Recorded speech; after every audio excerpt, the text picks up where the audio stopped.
Chers petits observateurs, après Oli, voilà, Hello. J'aime bien leur petit nom, à chaque fois c'est assez particulier. Et Renault est à l'intérieur, je ne vous dis pas encore ce qu'il est en train de faire. Mais avant toute chose, forcément nous on le sait déjà, mais regardez la taille de la voiture et allez-y dans les commentaires, on va faire une petite devinette. À votre avis, cette voiture fait quelle taille? Regardez hein, la place qu'il y a dedans, on va tout voir au fur et à mesure, mais allez-y dans les commentaires. Comment ça va Renaud? Très bien, je mesure 1,82 m, regarde. Hey, la place qu'il y a, c'est incroyable. Ouais. Le siège central.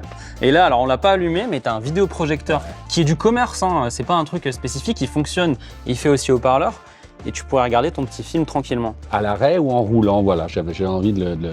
Alors après, je veux pas le remonter. Tu retires un coup, je crois, non? Hop, on va aller doucement, c'est un concept, mais tout fonctionne. Et c'est ça qui est fou, on va le voir au fur et à mesure. On va prendre notre temps. Parce qu'il y a beaucoup de choses sur ce concept. Et je ne vais pas parler trop fort parce que j'ai le micro. Collé. Encore une fois, c'est un peu en mode de condition du direct, mais on aime bien ça sur POA. Donc, tu veux qu'on commence par quoi? Parce qu'il y a beaucoup à dire. Allez-y dans les commentaires sur la taille. Là, vous la voyez un petit peu plus de l'extérieur. On va peut-être partir de l'extérieur en termes de design. Ils ont bien précisé que... Ils ont dit que ce n'est pas un concept car, c'est amusant de dire, ils ont dit que c'est un laboratoire d'idées de tout ce qu'on veut faire. Et toi, tu as eu une réflexion...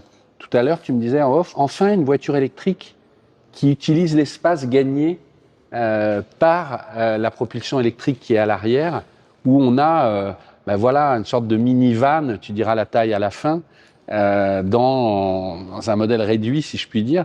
Et c'est vrai que la première sensation, c'est on a l'impression qu'il est beaucoup plus grand qu'il n'est, quoi. Bah ouais, parce qu'en fait, quand on regarde, et je me suis amusé à regarder la C0, toutes les voitures maintenant depuis 15 ans électriques, à part C0, tu vois, qui était en 2009, elles ont toujours un capot, elles sont réfléchies comme des thermiques.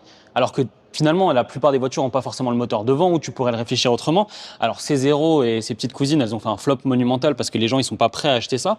Mais le fait de rien avoir devant ou de pas mettre de frunk ou quoi que ce soit, tu mets le moteur derrière et quand tu regardes la voiture, ben, tu as directement la colonne de direction et au lieu de te retrouver avec les sièges finalement qui sont ici et d'avoir avoir deux porte-à-faux, ben là tu as un empattement qui est énorme.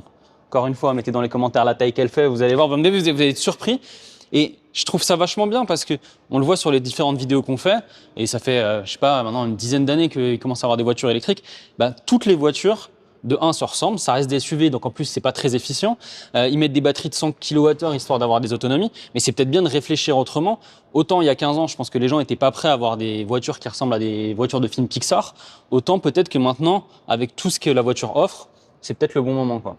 C'est très français, tu sais, nous on dit toujours la réflexion française de l'auto, c'est on est très conceptuel sur les espaces, sur Ah bah là, tu sais, elle me fait penser aussi à la Dacia Hipster, mais en plus évoluée, en plus partageuse. Moi, il y a une chose qui me fait très plaisir, c'est qu'on retrouve de la surface vitrée, presque 50-50. Là, tu vois que la deuxième partie, c'est plus grand. Et parce qu'on a depuis 20 ans, on fait des voitures où c'est plutôt 2 tiers, 1 tiers, on est dans des chars. Là, la plupart des vitres aujourd'hui, ça s'arrête là. Ouais. C'est enfin, vraiment. la carrosserie. Ouais, non, mais t'as de ça à ça, et fait que c'est des meurtrières, donc le fait d'avoir ça. Il y a un truc que je trouve très marrant, ils ont travaillé, tu sais, des petits rebords. Parce ils ont bossé avec Decathlon et Goodyear, on dira ce qu'ils ont fait après. Mais ce matériau-là, tu sais, c'est du propylène, je sais pas quoi, expansé. En fait, ça existe déjà. Là, t'as la truc de charge, tu vois. Ils ont fait un petit set de boules de pétanque, t'en as de chaque côté, tu vois, avec marqué Citroën. Bon, ça, c'est pour le fun. Mais c'est la première fois qu'il dit ça. On a pensé avec Decathlon, tu peux poser quelque chose quand tu es autour de la voiture, quand elle roule pas, que voilà, tu fais du camping ou bon. Et ça, ce matériau, tu le retrouves là. En fait, ça existe déjà dans les pare-chocs, mais c'est caché. Parce que là, on se dit, ouais, c'est vrai, c'est à l'arrière des pare-chocs. Ouais, derrière. Quand... Et là, l'idée, c'est de dire, là, t'enlèves les poignées et tu peux enlever ton pare-choc toi-même et le changer si jamais t'as pris un choc. Voilà. Sachant qu'à la base, vu qu'ils ont travaillé avec Decathlon, ça, c'est ce qu'il y a dans les casques de vélo de Decathlon. Donc, c'est un matériau qui est connu. Léger, mais très solide. Recyclé à 30%, qui se recycle à 100%. Et en plus, ça coûte rien. Donc, ça, pour toutes les voitures, on va dire un peu urbaines, c'est parce que plus ça va, moins il y a de pare-chocs et plus il y a des jolies couleurs avec des aplats et qui rayent. Ouais, et tu te. C'est que des détails. Mais là, tu voulais poser une petite bière. Non, mais c'est vrai que ça, on n'y pense pas. On dirait un décapsuleur. Ouais. Tu sais, moi, je me suis dit, c'est un décapsuleur. On vous expliquera après aussi à quoi ça sert. Et alors, je me permets de retourner là-dessus. Voilà. Là, il y a une prise combo CCS. Mais c'est vrai qu'on sait qu'elle est électrique, on sait qu'il y a le moteur qui est à l'arrière, mais on ne sait rien d'autre. On ne sait pas la charge, on ne sait pas la batterie. Après, on sait que c'est une voiture qui se veut urbaine, mais qui peut aller aussi dans les sentiers battus, parce que à l'intérieur, il se passe beaucoup de choses et il y a beaucoup de modularité. On va parler aussi après de l'arrière, mais en termes de design, c'est vrai qu'on voit aussi le petit clin d'œil à la C5 Aircross. Ça va être vraiment les gimmicks de Citroën, quoi. Il joue aussi devant. Hein, là, ils vont jusqu'au bout, puisque tu as toujours cette signature maintenant. Qu'on retrouve à chaque fois comme ça, et avec le même pare-choc de devant. Ça, c'est vachement bien parce que tu as le même pare-choc, tu prends. Ça, à mon avis, je ne serais pas étonné que ces Lightwing devant, on les retrouve avec le logo rétro-éclairé. Là, vraiment, ça devient leur signature. Toi, moi, ma première réflexion, quand j'ai vu, je dis, waouh, on dirait une petite voiture japonaise, un peu, tu sais, et c'est un compliment, un peu maline, un peu. En fait, c'est entre Kikar et Van, quoi. Ouais, un peu vivante. Puis la couleur fait très concept car des années 70 à la... Avant de rentrer dedans, toi, tu as fait une grosse partie avec les équipes de Goodyear. Et c'est vrai que là, depuis avant, on voit que ça clignote et là, c'est vert. Qu'est-ce que c'est? Ouais, alors c'est assez malin ce qu'ils ont fait. Alors, ils appellent ça, je crois que c'est marqué dessus, le Sight Light. En fait, tu as un tout petit capteur. Alors, ça existe déjà, mais là, ils l'ont poussé plus loin, qui est grand comme ça. Là, je ne l'ai pas avec moi. Hop. Qui, bien sûr, calcule la pression d'air, mais en fonction, il y a plusieurs éléments qui prennent en compte. Le poids, le nombre de passagers, la température extérieure et bien sûr la pression. Et si jamais il se rend compte que tu n'as pas assez d'air ou trop, c'est ça qui est bien, mais tu vas avoir, quand ça vient comme ça orange, ça veut dire qu'il faut remettre de l'air, et quand ça se resserre, ça veut dire qu'il faut en enlever. Mais la bonne... Quand c'est vert, c'est parfait. Et quand c'est vert, c'est parfait. Alors tu as même une application, hein, bien sûr, qui te tient au courant en direct, mais vous montez à 5, il va dire remettez un peu d'air. Et moi, naïvement, j'ai dit oui, mais on ne trouve plus de compresseur dans les stations-service. Ils ont pensé à tout. C'est toujours, il ne marche pas dans les supermarchés et tout. Dit, oui, mais on a un compresseur intégré. Et ça, je me suis dit, c'est très malin parce que très souvent, on n'en a pas. Et en fait, là, il y a un compresseur et donc tu peux regonfler toi-même tes pneus. Compresseur qui va être doublement utile parce qu'il y a 2 petits matelas gonflables faits par Decathlon. Si on abaisse les fauteuils, on va aller juste montrer où ils sont. Mais je trouve ça pas mal. Et attends, je termine juste sur les pneus parce que ils ont travaillé. Tu le montreras en illustre tout à l'heure, mais le dessin des pneus, il est variable en fait entre. Plus tu vas à l'intérieur, il y a une bande marron qu'on voit pas là, mais je te montrerai le. Et en fait. C'est un double grip, on va dire, pour faire un peu de tout-chemin. Ouais, non, mais tu peux prendre une route un peu sableuse ou... Et puis ils ont poussé, ça paraît rien, mais tu as vu, ils ont voulu retrouver le dessin aussi de différentes choses que tu retrouves sur les matières. Ça paraît rien, mais c'est beaucoup de boulot et de clin d'œil. Pour avoir et puis c'est la continuité de la jante aussi. Il y a une jante qui a été travaillée aussi pour l'aéro, quoi. Parce qu'en fait, elle est quasiment pleine, donc il n'y a pas de vortex. Et pareil, il y a des petits halos là partout. Et on va le voir à l'intérieur, ça sert parce qu'il y a une petite tablette et ça permet de travailler. Parce que c'est un peu le truc, c'est rest, play, work. Donc là, quand vous mettez les différentes lettres, donc ça fait et low. Et chaque fois, ça veut dire un peu quelque chose, quoi. C'est le fait que la voiture ne bouge pas, la voiture, on peut aussi dormir dedans. La voiture, elle peut servir pour le travail. On va pouvoir bouger le siège et on va pouvoir pivoter, aussi ici mettre une tablette pour travailler. Et je parlais de tablette. Effectivement, là Attends, aussi. je peux m'installer Vas-y. Regarde. Alors la première chose, parce que ça va s'enlever après, mais là c'est très mignon, ils ont mis bonjour Renaud et Julien. Ouais. Et ça c'est aussi le gros morceau. Vous le voyez, je vais aller à l'extérieur, donc il y a le pare-brise, mais à ce niveau-là, le compteur est totalement transparent. Je ne sais pas si vous le voyez, mais il y a un écran qui est juste là. Et donc c'est directement reflété, ça c'est vachement bien. Hein. Alors ça aussi, petit scoop, volant monobranche. J'ai l'habitude des présentations depuis des années. Ils ont dit ça, on y travaille, ça veut dire qu'on va retrouver ça. On va retrouver ça dans la série. Un peu ODS aussi, du coup. Ouais. Mais c'est drôle parce que pendant longtemps, on les a supprimés sur les XM. Après, tu sais, il y avait le moyeu fixe sur les C5. Bon, mais ça va revenir. C'était fou le moyeu fixe. T'as vu, alors ça bouge aussi. Tu peux comme ça, justement, quand tu travailles. Tu vois, alors ça c'est Hello, je sais pas si tu avais vu, mais je me rendais pas comme à l'arrière, et c'est un peu moussé. Là tu mets ton café, tu peux mettre ton smartphone. Et ça marche bien, et du coup ça fait un support. Ouais. Et tout a été réfléchi. Enfin, c'est pas un concept car de plus, il y a plein de très très très bonnes idées. Ils mettent le monobranche. Et effectivement, la planche tu vois, le visuel, c'est une réflexion sur la bande, là en transparence. On le fera marcher tout à l'heure. Ils ont même remis en train de le faire, la lunule. Ah, voilà, bravo. Oui, la lunule, je veux la lunule. Je vais zoomer un peu. Ah, il est fort. Regarde, ça, c'est génial. Ça, c'est quand on est vieux comme moi, mais je trouve ça génial. Tu sais, que l'effet loupe. Il y a le petit bandeau. Et, et la voiture, ça, c'est charmant. Ah ouais. Ah, ça, je trouve ça génial. Et c'est vrai que ça fait son effet, le fait d'avoir la transparence et surtout que ce soit tout le long comme ça. Et ça, ils insistent, hein, ce sont des techniques qui sont pas hors de prix. Bon, vous enlevez les portières sans montant droite-gauche, je sais pas si ça, ils pourraient le reprendre. Mais ça, typiquement, le volant et ces projections-là avec ces dessins, ça, c'est pas un coût exorbitant, tu vois. Et tu vois, c'est fonctionnel. Ah ouais. Là, c'est moi qui appuie dessus et je le fais bouger à droite et à gauche. À la vraie heure, il est 9h39. Ouais, et c'est fonctionnel, quoi. Et là, on m'a dit que je pouvais bouger. Effectivement, tu vois, je passe de radio, le volume, je bouge le volume. Ça, franchement. La musique. Je vais baisser le volume, c'est de la musique, mais ça fonctionne vraiment. C'est rare pour un concept. Hein. Ça, c'est un joystick. C'est super agréable. Moi, tu sais, j'avais une Mia dans le temps. Le siège central comme ça, tu as un sentiment avec la visibilité pour la conduite qui est super agréable. Parce que tu vois les choses différemment, en fait. Et c'est très, très appréciable. Là, il y a un petit toit, c'est drôle, un peu comme les Webasto, tu sais, dans les années 80. Ouais. Et puis, c'est un peu comme l'Ami, pour ceux qui ont déjà été dans une Ami. Il y a la même... c'est la même taille. Et c'est vrai que c'est incroyable en termes de surface vitrée. Ouais. J'ose pas l'ouvrir parce que je veux pas le déclipper, mais il est fonctionnel. Et là, tu peux l'entrebailler, ce qui est très sympa. Je vais te laisser la caméra, je veux juste voir un truc. Alors, de ce côté, il y a déjà le siège. Et encore une fois, on voit beaucoup de concept cars et il y a plein de trucs, déjà tu as peur de toucher, de deux tu crois que c'est un peu fake, tu vois. Moi je m'étais dit ils ont montré celui-là pour montrer qu'il peut avoir 6 places, mais là c'est juste un rail et il n'y est pas. Mais en fait si, c'est là et c'est caché. Et tu vois, moi je pensais, parce que ça arrive quand même assez souvent. Et tu peux le soulever aussi, hein. Regarde, tu peux tirer encore, regarde de l'autre côté, tu vois, t'as pas... Ah ouais, je peux le mettre. Alors on m'a dit il faut pas trop s'asseoir sur celui-là, pareil il y a de la place pour les jambes quoi. Et comme la Mia en fait, où finalement tu as beaucoup de place. Non, mais c'est bien parce que tu sais, il y a une notion en automobile qui est très importante, c'est yes I can. Bien sûr, on n'est pas toujours 6, mais de te dire là, j'ai mes 6 places.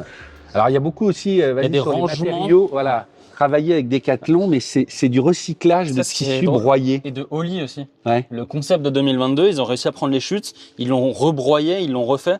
Et effectivement, c'est fonctionnel encore une fois. Tu as des rangements un peu partout. Tu peux mettre des petits trucs là, pareil pour ici. Enfin, franchement, tout fonctionne. Regarde, là, il m'a montré. Tu as aussi, alors attends. Et devant, tu as des sacs. Mais tu vois, là, tu as des prises cachées. Tu vois, une 220, tu as tes USB-C. Et devant, tu as carrément, hop, pareil, je sais pas. Voilà. Tu pars avec ton sac. Ouais, directement, je peux aller. T'en mets 2 de chaque côté, quoi. Mais tout est bien foutu, tout est fonctionnel. C'est ça, moi, je trouve je vais le mettre là, comme ça va faire. Et non, c'est assez. On lui demande de faire pivoter le fauteuil aussi. Ouais, et tu vois, il y a un truc qu'on a. Alors, je pense qu'on me voit mieux de ce côté. Si tu mets ici, il y a des petits crochets, on en parlait. Ouais. En fait, ils ont développé, pareil, je vais mettre en illustration, avec Decathlon, une tente. Et en fait, tu peux mettre une espèce de petite tente comme ça par-dessus. Donc, c'est vraiment une espèce de mix de voiture de ville. Je pense qu'on peut dire la taille maintenant. Ouais, allez. 4,10 m. Non, mais c'est incroyable, quoi. Alors, taille d'une citadine, c'est vrai que les citadines ont de plus en plus grandi. On est un peu entre deux, mais 4,10 m, avoir 6 places, avoir encore un coffre, avoir toujours des matelas à l'arrière, avoir tout l'équipement qu'elle propose, c'est assez incroyable, quoi. Et tu vois, moi, je trouve ça très reposant. C'est une voiture où toute l'ADN, c'est le bien vivre. On n'est pas dans la puissance, on n'est pas dans l'ego, on est allez, dans le partage, mais on peut être plusieurs et on essaye Enfin, ils ont insisté, alors bien sûr, il n'y a pas de prix, mais ils disent qu'elle a quand même été pensée pour qu'elle soit accessible. Qu'est-ce que ça veut dire accessible? On va dire à 20-25, elle ne sortira pas telle qu'elle, mais c'est faisable. C'est un concept roulant, c'est-à-dire qu'ils vont sans doute aller faire des balades avec. Mais je trouve qu'on peut aussi demander de rabaisser tous les fauteuils et de faire tourner. Je vais le chercher, je te laisse. Ouais. Donc les 3 assises se détachent. Ouais. Ah, j'avais pas vu. Ah, génial. C'est vraiment bien foutu. Voilà. Siège camping. Super. Et c'est, encore une fois, c'est fou à quel point tout est fonctionnel. Tout, tu sais, c'est presque assez costaud, quoi. Et puis, tu vois, à l'heure du digital, c'est du mécanique, quoi. ça pivote sur un axe en fer. Alors là, je crois qu'il va pas sortir le matelas d'ici parce que forcément, on n'est pas les seuls à filmer. Ils vont pas s'amuser toute la journée à refaire la configuration. Donc ils en ont un à l'arrière qui va mettre. Mais effectivement, je crois que ça fait 1m90. Voilà, il arrive. Donc en gros, si on le déroule et qu'on le gonfle, ça fait cette taille-là après. Hop. J'avoue que c'est confortable. Attends, j'arrive de l'autre côté. Non, mais c'est une espèce de compromis en fait. Où t'as l'impression d'avoir un peu un sommier. Et là, le toit, c'est très dur à ouvrir l'arrière ou tu peux essayer, où il faut vraiment. Une manipulation vraiment délicate. D'accord, ok. Alors, ça, effectivement, la Renault Espace, les premiers le faisaient. Mais. Regarde, pas mal. Mais t'as vu? Moi, je m'attendais, tu sais, qu'on cherche chaque truc pour le montrer. Mais en fait, tout est intégré, quoi. La voiture est un seul morceau et il y a tout ce qu'il faut, quoi. Le mec, il est à la mer. Oui, il travaille avec son ordi et là, là, tu vas voir à le surf, mais il y a la mer en face. C'est un peu différent, mais. Ouais, ça fait. Et j'avoue, franchement, c'est vachement bien. Mais dans une taille vraiment toute petite, c'est ça qui est incroyable. 4,10 m, pour que les gens comprennent, c'est à peine une 208, une C3. Ouais, c'est plus grand. Elles sont à 4 mètres. Oui. Ouais, elles sont à 4 mètres. Ouais, elles sont à 4. Ouais, là, il y a 10 cm de plus. 10 cm de plus. C'est un peu entre une citadine compacte. Pour pas citer, on va donner deux autres voitures des constructeurs qui font vraiment cette taille-là. En gros, c'est la MG3 ou la Clio 6, 4,12 m, tu vois. Donc, c'est une petite voiture. C'est pas parce que là, t'as l'impression d'avoir une voiture familiale, quoi. Je crois qu'on a plus que même pas 10 minutes. Alors, pas d'essuie-glace sur les concepts. Je posais la question, mais ils ont dit oui, ça serait un monobalai. Et moi, j'aime bien la forme des rétros aussi. Volontairement, ils n'ont pas mis de rétro-caméra. Mais je trouve qu'ils sont assez stylés dans le côté assumé. Et comme là, il y a du volume, ils empiètent pas trop. Donc, tu n'as pas peur de les casser. Donc, le but aussi, c'est effectivement d'avoir des choses pas trop chères, quoi. Parce que si tu commences à mettre plein de choses électroniques. Mais je ne sais pas comment expliquer, je le trouve très abouti. C'est-à-dire, d'accord. Moi, je me suis répété 5 fois et je le laisse au montage. Mais je suis totalement d'accord. Par rapport à Oli, qui était super sympa, puis ils se sont fait un peu griller la politesse avec Dacia, avec leur. Là, je trouve que on voit bien ce qui peut arriver, tu vois. Moi, je te dirais qu'en série, je suis à peu près sûr que ce système-là, ce volant, ça qui bouge.